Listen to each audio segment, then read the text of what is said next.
Air strike બાદ સમગ્ર ગુજરાત સાથે ભાવનગરમાં IOCL પ્લાન્ટ ખાતે મોક ડ્રિલ યોજાઈ। ભાવનગરના તગડી ખાતે આવેલ IOCL પ્લાન્ટ ખાતે બ્લાસ્ટ થયો હોવાની જાણકારી police, fire, railway, civil defender સહિતની સુરક્ષા એજન્સીઓને કરવામાં આવતા તમામ એજન્સીઓ તાત્કાલિક ઘટના સ્થળે પહોંચી હતી અને સમયસર જરૂરી તમામ કાર્યવાહી પૂર્ણ કરી મોક ડ્રિલને સફળ બનાવી હતી।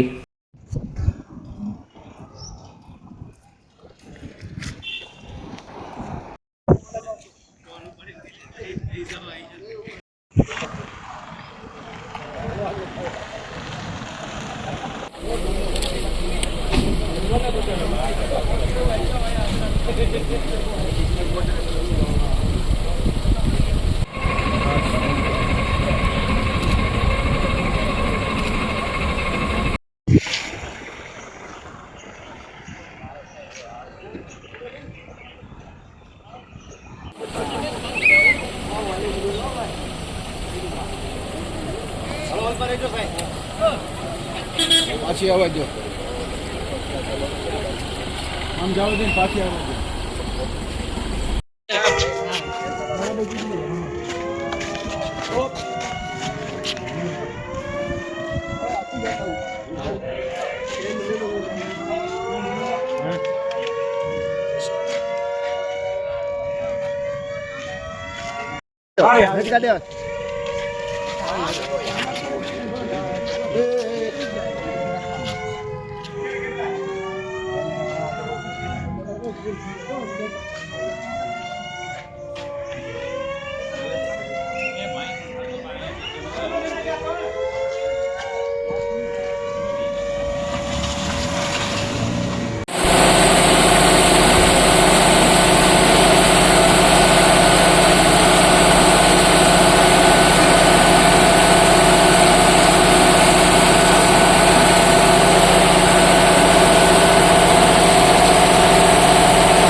लड़ी ले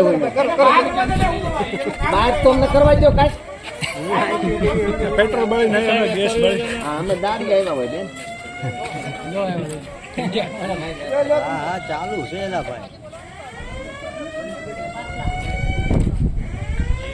અંદર આગ બોલો આ બાજુ આગ છે ના સામે આગ બોલો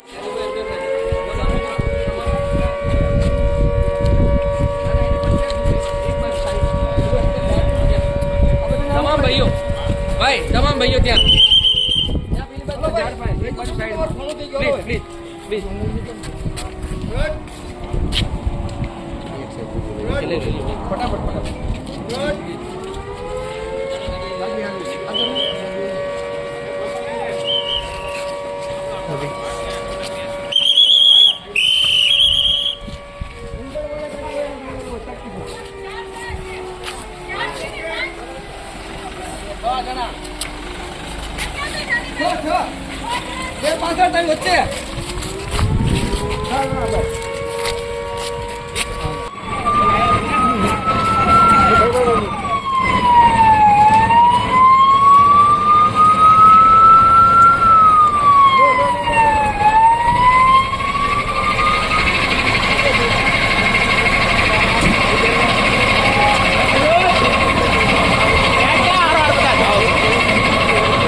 आपातकालीन समय में फैक्ट्री अंदर लोगों ने बहार काढ़ इंडियन ऑयल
આજે 4 વાગ્યાની આસપાસ આઈઓસીએલમાં એક બ્લાસ્ટ થયો છે એવા મેસેજ કંટ્રોલ રૂમને મળેલા, જે જિલ્લા કલેક્ટર ખાતે કંટ્રોલ રૂમ કાર્યરત છે ત્યાં અને પોલીસ કંટ્રોલ રૂમ માટે મેસેજ હતો.